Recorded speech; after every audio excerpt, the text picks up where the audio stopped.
Let's uncover the hidden link between a quadratic's roots and its coefficients. Take any quadratic ax squared plus bx plus c equals 0 that has two roots.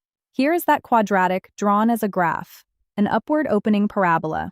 Its roots are where the curve crosses the x-axis, here at x equals 1 and x equals 4. Since the curve is 0 at the roots, it factors as 8 times the quantity x minus x1 times the quantity x minus x2. Multiplying the two factors out gives ax squared minus 8 times the sum of the roots times x plus 8 times their product.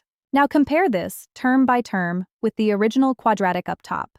The x terms must match, so b equals negative 8 times the sum of the roots. And the constant terms must match, so c equals a times the product of the roots. Divide the first by a, and the sum of the roots equals negative b over a.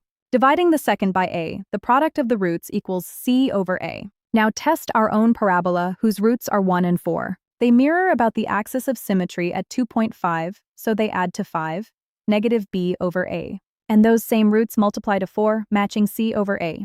These two relationships are known as Vieta's formulas. So the roots are locked to the coefficients. Their sum is negative b over a, and their product is c over a.